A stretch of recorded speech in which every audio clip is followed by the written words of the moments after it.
Oh, ito mga ka-metal. So, tapos na tayo dito sa project natin sa stall number 2 dito sa Island Food Park dito sa Garden Villas 3, Santa Rosa, Laguna. So, ito na po yung ano natin, yung varnish natin sa kanilang counter table po. Ayan.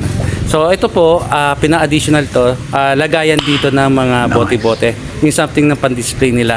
Ayan po. So, ito ho, papakita ko sa inyo yung sa loob. Ayan po. Ayan po mga ka-metal. Ayan po ang naging setup nila. So, ito ha. Ayan. So, makikita nyo po, ayan, may mga shelf sila sa kayong design. Ito po, ang pangalan ng kanilang shop. Ito po.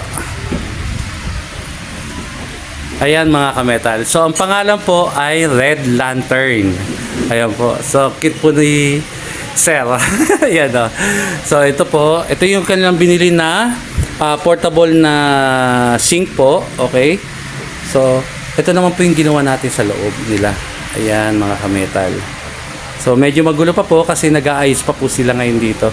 Ito po yung ginawa nating table na libre. Ayan po. At ang kanilang drawer na request, libre din yan. At itong mga shelf na to, lahat yan free yan kay ka-metal. Sana all. Tapos, ito po yung sa kanilang, ayan, yung sa ilalim po, no? Ayan mga ka-metal. So, ito yung kanilang lutuan. So, gumawa lang tayo ng patungan. Tapos, andun yung sa ilalim yung kanilang stove. Ayan. Ayan po yun. So, ito po yung ginawa natin. Paikot po yan, binutas natin mga ka-metal. So, ayan po ang kanilang setup. Ayan. So, ito po naman ang kanilang spotlight ang gawa natin.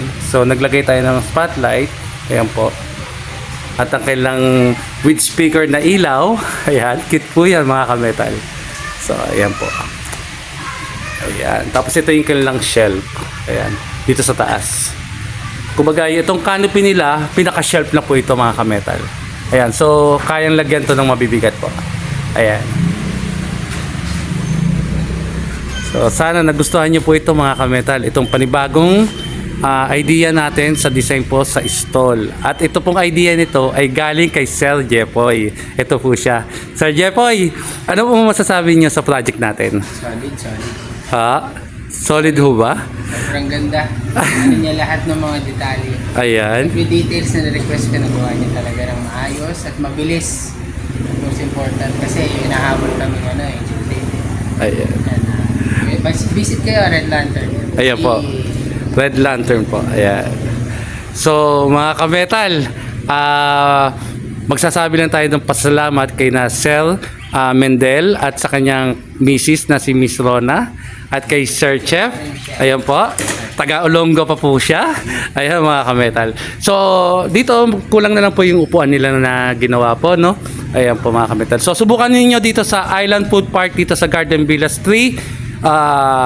Ito po yung nasa loob talaga ng village po namin ito. Ayan. So, less pollution tayo dito mga ka-metal. Ayan po.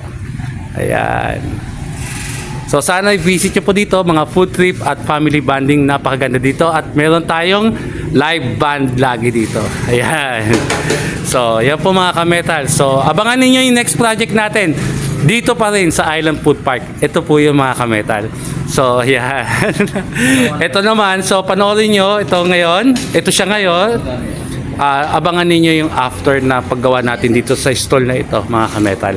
Ayan. So, abangan ninyo. Salamat. Lalab always. Ayan po. Sige po, Sir Jepoy. Ayan. Highly recommended. Thank you, sir. Sana all. Ayan.